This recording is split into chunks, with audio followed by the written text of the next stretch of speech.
Meditation will twist you really badly if it is misdirected. It's like having 100 kilometers per hour bus driving in the wrong direction, and who knows where it will lead you to. Namaskar. So here today I am with Brother Brahmdevji, and he is a very senior meditator and has a lot of spiritual experience also. So we will have some conversation on spiritual topics. Myself, Acharya Dharmapremananda Avadhuta. I have known him for quite few years. I am visiting him for some time. So we would like to have some exchange of thoughts and our experience on spirituality. Yes. So today, could we talk about Dharma? Sure. But first, I need you to define what is Dharma. Yeah, the Dharma, there is a stereotypical way of looking at it also. That is, Dharma means the innate characteristics of anything. That's the literal definition of Dharma. Dharma means to hold. And anything that holds you as an entity, your characteristics. So the characteristics of a water is to quench the thirst. Similarly for a fire, the ability to burn is the characteristics of the fire. So that's the dharma of that an object. So that's how we literally understand. But I'm just mentioning one another dimension is that whether an object is animate or inanimate, they have expressed or unexpressed, which means dormant state of consciousness. And that underlying consciousness in anything or any being is the ultimate reality, or you can say dharma of every entity. Okay. Well, for example, water Yeah, can either be a liquid, a gas, or a solid. exactly. Yet we talk about the Dharma of people. Does that have something similar? And they probably can be water, solid and liquid too, isn't it? Well, yes. So if you begin doing sadhana, does your Dharma change? They are the expression of consciousness, especially the two aspects. One is that your underlying consciousness. The other one is the expression of consciousness, or the manifestation of that consciousness within you. That part changes. So if a person who is a spiritualist, one who does meditation, where one is more connected to one's true I feeling, so obviously the manifestation of the pure consciousness is better in them. So Dharma is equally present in everything, but the manifestation or the expression in the conscious life for them varies to a degree depending on who they are, what they do, and how they think. So how does changing the expression of Dharma in a person by doing sadhana either improve or actually make their life more difficult? Yeah, the word sadhana, when you mention, do you refer to meditation, isn't it? Yes. Yeah.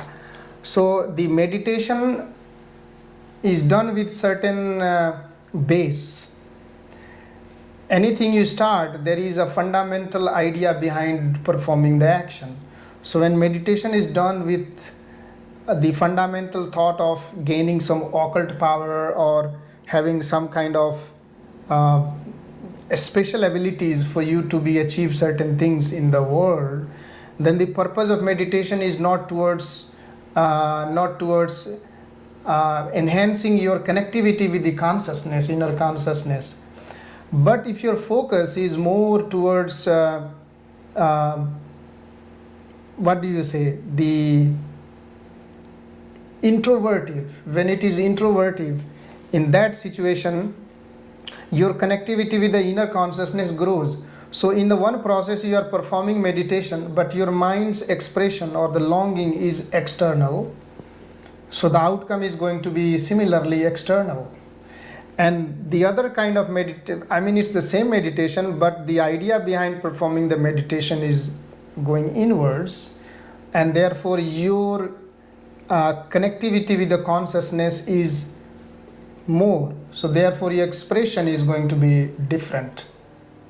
And there lies a fundamental difference, that you do the meditation and one person becomes very worldly and rude and crude, and the other person does the same meditation, has become subtle in the thoughts, very sensitive, and has developed lots of good spiritual qualities. And so, how do you make sure you don't become cruder? Yeah, the base, the fundamental, the idea behind, my spiritual master Baba, he writes in a book called Subhasit Sangra, part 3, where he mentions that one who sits for meditation has to have immense love for the creation. And if you don't have that love, if you sit in meditation like a mechanical meditation, without having any empathy, kindness, love towards the whole creation or other entities, then your heart is dry, your mind is dry, and it's like you will sharpen your knife but to chop the head, not chop a vegetable.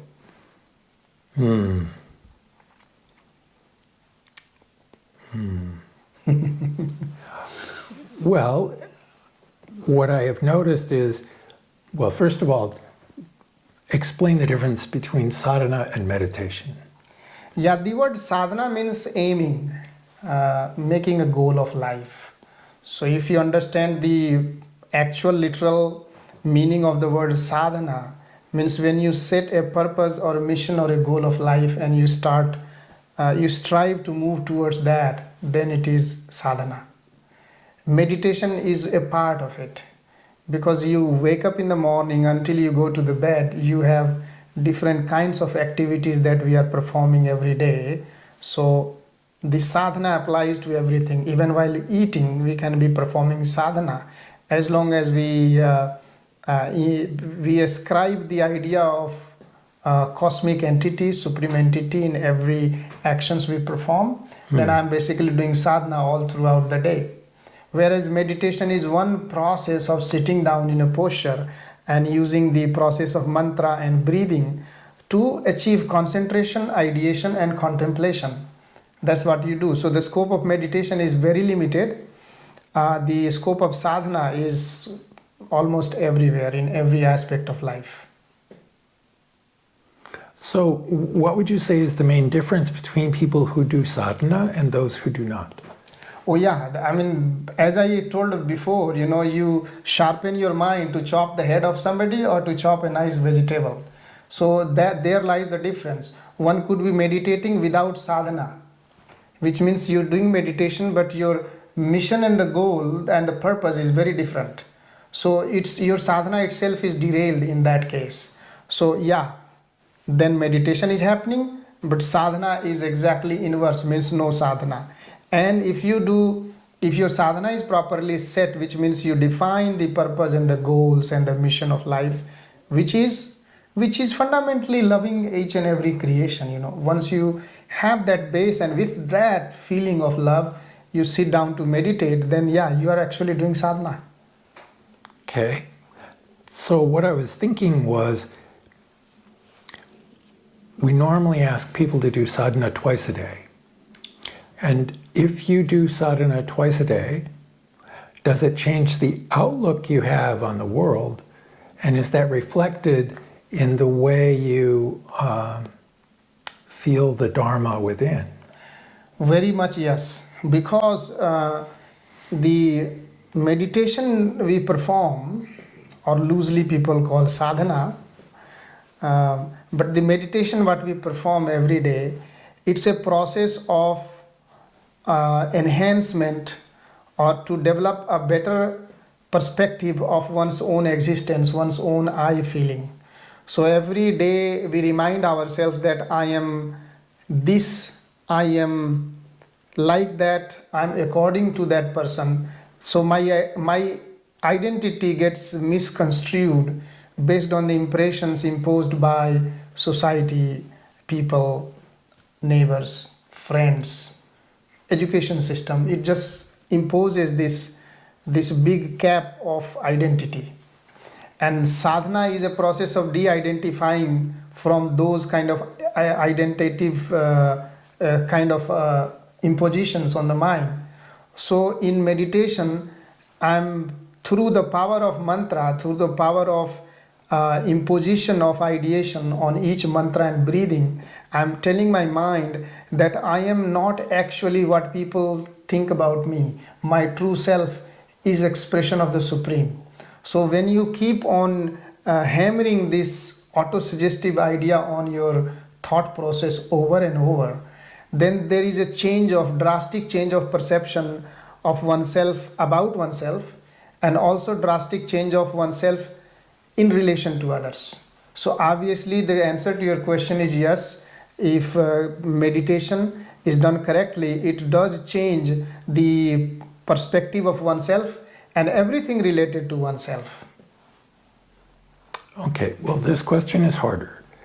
So, can you realize the true nature of your Dharma without also service to society? No, you cannot. Because the first thing I mentioned is you need to have love for the creation, for everything besides you. We need to have this inherent love, the foundation of love, before we even start performing meditation. Otherwise, the meditation become directionless. I'm kind of driving the bus with a very fast speed, but in the wrong direction. So the mind can be misdirected through that wrong kind of meditation if the foundation or the base is not correctly set. So yes, service goes hand in hand. I mean, how can I love the creation when I see that other people are suffering and I'm just having a nice, wonderful, cozy life, and there are people who are suffering and I could help. When I cannot, that's a different thing, but when I can, how can I be sitting idle? So the self-realization or effort to truly identify oneself with our inner pure consciousness and seeing the reflection of the same consciousness in everybody else, means feeling the same pains and pleasures like everybody else does and share it. So that's very much the service aspect of one's existence also has to blossom along with self-awareness. Then only it is fruitful. Okay. Otherwise it becomes a very selfish meditation. People I have known who only did sadhana became twisted. And I know what you mean. I know what you mean. They could be twisted very much. In Yes. fact, the level of twisting these kind of people could have in their life will be much more than ordinary people. Why? The thing is, ordinary people are the best kind of people in my perception, because one thing I always try to encourage people, the doctrine of ordinarity. Means ordinary is the best thing. In this whole world, we can, one of the rare species to find is normal people. There is some level of abnormality. So if you can put a spirituality in other words, I would say it's a process to make yourself normal. So yeah, talking about what you just said, that meditation will twist you really badly if it is misdirected. It's like having 100 kilometers per hour bus driving in the wrong direction, and who knows where it will lead you to. And through meditation, like I said, you can sharpen your mind, you can sharpen the ability to think. So when your mind is sharpened and you develop this extra mental force, and if that extra mental force is not used for anything beneficial and welfare for others, what it's going to be used for? It's kind of, it's like you have a lot of extra money, sitting money, and you don't use it for anything good. You don't invest in anything. You don't really make it good use for others, even for yourself. It's just sitting money. Actually, that will rot. That will actually become a cause of pain, not only for you, but also for others. That's exactly what happens with meditation. You accumulate the mental currency in your mind, or psycho-spiritual currency, in fact. And if you don't spend that, you have all this sitting idle currency that you don't spend, and at the end of it, you become very insecure in the life. that I have achieved something and someone is going to grab it away from me. So yeah, this is a big twisting happens if meditation done without love and service for the creation. So the ultimate goal is to recognize the Dharma in everyone? Yeah, but before recognizing in everyone, it has to begin with recognizing that within oneself. True. Because it becomes harder when we don't know what we are looking for.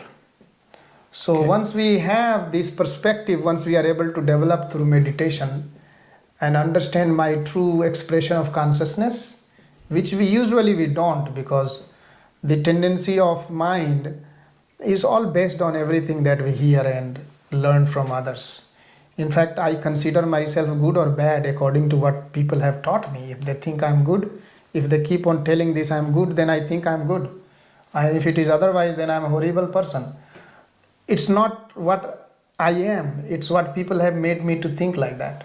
So the moment I come out of that and start to recognize my true consciousness, the expression of consciousness, then it becomes easier for anyone to go and look for that. Before that, we don't know what to look for it. Yes. Thank you for this discussion. No problem. Thank you, Brahmdevji. Namaskar. Yeah, I really appreciate your wonderful questions and your insightfulness. Wonderful. Thank you. Thank you.